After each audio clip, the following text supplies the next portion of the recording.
Hello everybody and welcome back to another breakdown video from myself. I hope you're all doing well. Today we'll go over the AUDUSD position from London this morning. We're going to go over it the candle by candle way. I think a few of you prefer it this way, so we'll do it this way. I know the last one was a little bit different just because I wanted to speak about different ranges because that was sort of the issue I was seeing at the time. But we'll do this one like we were before. So let's just get straight into it. So we've just come into the new session. Okay, so London's first candle has opened. Second candle actually. So basically, what do we need to do now? We need to know where the ranges are essentially. So a quick look left to make sure we're not in a massive range. Okay, we understand that we're not, so that's absolutely fine. So we can zoom in and look at immediate price action. So what can we see here? We can see here that in this session here we had this break. We then created the low. We know we created the low because we had the body break, and of course we have the high situated. Oh, I don't know what's going on there. Situated at the highest width within that range. Okay, so immediately here, what can we see? Okay, so immediately a break to the upside would be situation 3, and a break to the downside would be situation 1. Okay, how do we know that? Because of where that structural point is printed. Previous session, in session. Okay, so essentially, what does that mean? That means that if we go now to break to the upside, that doesn't become intent because, as you guys know, I don't trade situation 3. That simply becomes the point of which we can now wait for the high to form. Okay, mark out that high, and as explained in the FAQ video, then that becomes our situation 1 intent. Okay, so this is why we need to know what's going on to the left, because the structure never changes. The structure is always the same as it has as Tan's created it. Okay, all we're looking for is that minor or that major range. The reason obviously we need to know what's happening to the left is because we might not know if we're stuck inside a major range and we think we're trading major, and then our minor of what we thought was major is actually minor inside minor. So we just need to be aware of what's going on at the start of that session. I mean, personally for me, I come on sort of 5-10 minutes before and just have a quick look, wake up a little bit, and then I sort of know what's going on and then just go from there. So let's just continue to go from here. So I'm going to get into the situation 3 just because I don't trade it myself.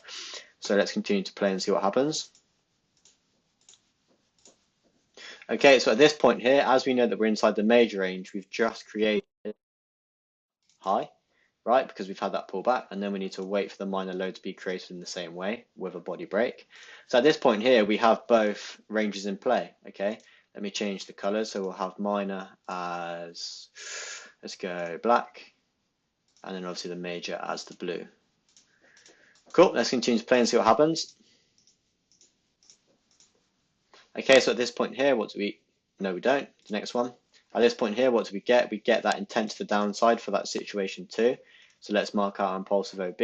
Okay, so the whole OB in this case is going to be this whole range, because obviously, as you guys should know by now, I use the up candle. So this is the last candle that broke the high of the previous one. Okay, but then we use the high of that range and the low of that range. So it's not very clear, but that's the whole range in itself. Okay, let's continue to play. Okay, so this is where I think a couple of you got confused this morning. So in this scenario here, essentially all we have is we have situation 1 and 2 playing at the same time, okay? Because we now had intent on both to the downside, okay? The difference here is if we look at our situation 1 from a different perspective, and as we know we need to do, we need to look through the time frames. What we can see here is we've actually then had that situation 1 intent the whole way up until the 5-minute, because our previous 5-minute high was here, and our previous 5-minute low was here. Okay, so what we've done is we created that 5-minute low, okay, inside that new session. So we've also got that 5-minute intent as well here. Okay, so at this point we essentially just need to either wait for number 1, the situation 2 to give us our rules first, or number 2, the situation 1 to give us our rules first. It's literally as simple as that. Okay, the only difference here is obviously we're going to have overlapping intent OBs, if that makes sense, because obviously on this 5-minute here, what we can see is, again, if we have a look at this candle, this is the last candle that broke, and then we obviously use the high of that range, and then for me, I always refine it to the imbalance. Okay, so for this 5-minute, what we can now have, obviously we need to wait for successful retrace to start, is a retrace back up into anywhere within there, and then a break to the downside. So if that happens, we simply don't have a situation 2 trade because we haven't met the rules, but we have a situation 1 trade because we have. Yeah, so we just need to observe at this moment, not get too confused or start thinking about it too deeply. It's literally you're just waiting for whichever shows the rules first, you're going to follow that one. Okay, so let's just remind ourselves where we are on the lower time frame. We have that situation 1 intent, okay, and we have that IM range marked out, and we know that we've just had our situation 1 5-minute break to the downside. Okay, so let's just continue to play from this 1 minute perspective and see what happens. Now, essentially what happened on the 1 minute is we then create this new low, okay, and then we go on to break again. So what do we know? We don't have the successful retrace mitigating the IM. So straight away, we can just delete all this because we don't have the rules, right? It has to be the successful retrace mitigating the IM, okay? As simple as that. So at this point here, delete, delete, delete, and now all we're interested in is this 5 minute here. Mark the range high, refine it to the imbalance, and now what do we need to do? We simply need to wait for its successful retrace, okay? So let's wait for the low to form. Okay, the low forms at this point here, so then let's mark out the low. Just make these the same color, so no confusion. Okay, so there we go. We have our intent for situation 1. Our successful retrace starts. Our successful retrace starts because we've had that body break. It comes into that range. What do? We simply wait.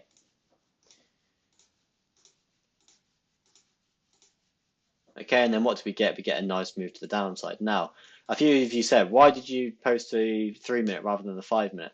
To be honest with you, they were exactly the same, and the 3 minute was just a bit clearer. So from this perspective here, what we can see is that successful retrace comes above that 50%, okay, of that entire range. So from this point here, we know we may want to look at the mitigation, see what happened, etc. And to be honest with you, it's just not as clear. If we then come down to the 3 minute, okay, we can see that the 3 minute, our up candle was here, so let's remark out that range. And now all of a sudden it's just looking a little bit better to me, okay, because now we're between that open and that 50%, and we can see a much clearer 3 minute successful retrace range in itself, okay. So let's get rid of this, we don't need that anymore. Now in terms of the mitigation, it is personal at the end of the day. Obviously, for my eyes and your eyes, it is going to be different sometimes. And what I always say to everybody is you need to ask yourself 2 questions. Is it between the open and the 50%? Okay. In this scenario, let's answer that now. So this wick here originally came into the range, okay, but then this wick comes further into that range. So the first question, number 1, is it between the open and 50%? Yes, it is. Okay.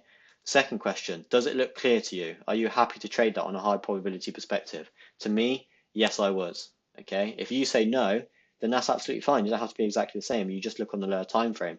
In this perspective, what I was understanding of is that if we come down to the 5 second and we obviously draw that reaction point from the right all the way to the left, we did in fact react perfectly to a 5 second OB. Okay, we have our high, we have our low, break, retrace, break. We then create breaks to the upside. This was our new high, break, retrace, break. What caused that break? This did here. Okay, so from that perspective, okay, you don't have to make sense of it because it's between the open and the 50. But if you look at it and you say, I'm not 100%, okay, just make sense of it. And if it doesn't make sense, just observe, watch price, and you know you'll gain that intuition as you go along. So let's move back to that 3 minute. Okay, so we are all happy with everything. Let's get rid of this again. Now what do we need to do? Again, the only reason I followed the 3 minute is simply because it was clearer. Okay, let's move up, mark out that whole range. So there's our up candle because that's the candle that broke the previous one. Now that's extremely ugly and it's extremely large. So what do we know we need to do? We need to refine it. Okay, let's have a look at the 1 minute. Now, in terms of the 1 minute, what can we see? So we had this range low, we then broke, we had this high and this low. This is the OB here. It doesn't have imbalance exactly on the candle, so it's just not clear at all. Let's go down to the 30 second. So again, we need to make ourselves aware of the ranges. So from here, what we can see is we create this low, broke to the downside, created this high, broke to the upside. So now we have this high and this low. Okay, what broke that low? Okay, this candle here did. Okay, does it have imbalance? Yes, it does. Is it within the range of the highest pip cap that I use? Yes, it is. Happy days. Now, in terms of that, I did try and refine it down again. So let's have a look at the 15 second. And what we can see from the 15 second here is we had this high again and this low here. Now, what broke that? It was actually this one. Okay, so we can't refine that higher POI any further than that 30 second. Okay, but now what we do have is we do have reason to react from here.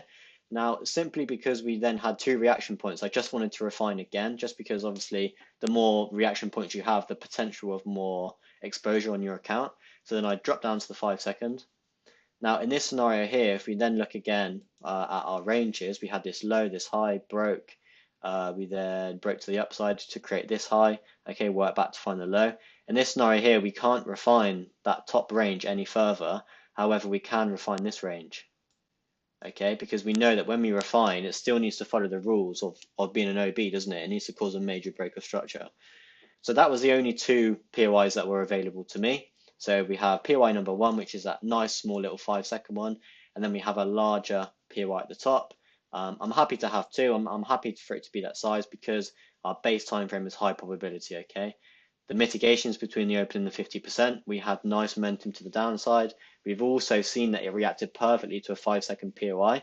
So that's just that extra layer of confidence, obviously, because that 3 minute base didn't have imbalance in itself within that range. If it didn't look 100% clear to you, then you did have that 5 second to back you up. We then create that successful retrace at this point here when we had this body break, and then we have this whole range, and then again, nice momentum to the downside. So this is looking really high probability to me, and I'm more than happy to observe two different zones. So let's just stop waffling and continue to play. I'm going to go down to the 5 now because otherwise I'm going to miss the reaction. Let's just play.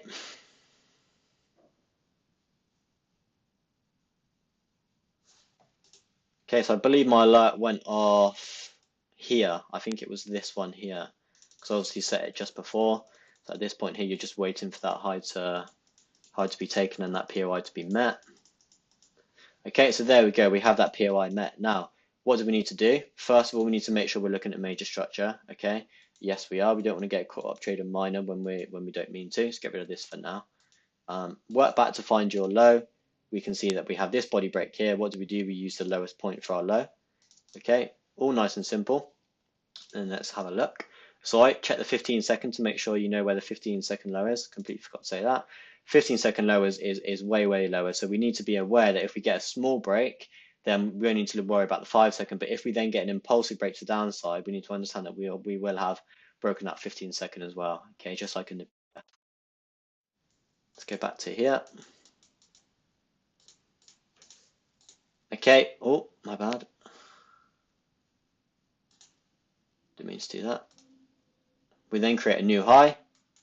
So what do we need to do? We need to move the low down. So let's move the low down to here. Again, we know it's the low because we have that small body break. So now we've got an even smaller range, and we know our 15-second low is all the way down here. So we only really have one time frame here to need to worry about at all. Now let me get my MT5 up so I can remember exactly where I entered. Perfect. Okay, so at this point here, let's continue to play. Now, what we have here is our intent, and we know that that's all we need for that entry. Okay, we've already gained the probability perspective from the higher time frame, the mitigation, the order flow, and now all we're looking for here is obviously that one break of structure to confirm. At this point here, straight away, obviously I've already got my lot size ready at the top. I'm ready to go. I'm ready to get everything set, and it popped straight up. Okay, so at this point here, what I did do is I did just switch to manual execution simply because I don't want to limit when it's basically already touched exactly where I want to enter from, right? Does that make sense? So switched to a manual execution, and it actually ended up being 66923. So that is here. I assume it was somewhere within this next candle here when I actually executed. One pip was more than enough for me because it left me 0.3 spread, and the spread at the time was sort of fluctuating between that 2-3 sort of region. I know AU generally is very good. The only one that I looked at this morning that was a bit funky, I don't know why it's been doing it recently, but USD CAD spread has been absolutely crazy. I honestly don't understand why. On the Vantage account, I mean, on IC it's not too bad, but on Vantage I've literally seen it like a pip and a half. So at that point it's essentially untradeable. But on AU we're all good. So that was the entry. That's the reason why it wasn't a limit and it was an execution. There was a few questions on that. You know, I'm not an absolute robot. Sometimes it just take me, you know, a few seconds to get it in, and by the time I was, you know, it had loaded, etc., etc., it was already there. Obviously, as I could see on my screen in live time, and it about 8 seconds, 9 seconds to get that execution in, which is more than enough time for me. Okay, so at this point we are in, and we now need to wait for the 5-second low to be created. Okay, so that 5-second low is now created, and then what do we have? We have our break-even point. Okay, so at this point it's still either stop loss or break-even. Okay, so let's continue to play. Okay, and there we have our break-even point. So break-even is set. Okay, so the worst case scenario now is we get break-even, and now is the time where you can start to have a look at where your 1 to 10 position is. Okay, so let's have a look. And in this scenario here, it was actually really nice. I like it when this happens. Our base time frame low, so our 3-minute on our 5-minute low, was actually around that 1 to 10 and 1 to 9.8. And obviously, as we know, is that low there is always going to be our initial target, because that is that range. Why is that not working? There we go. That is our range completion. So happy days there. Let's continue to play. We'll do it from a 1 minute.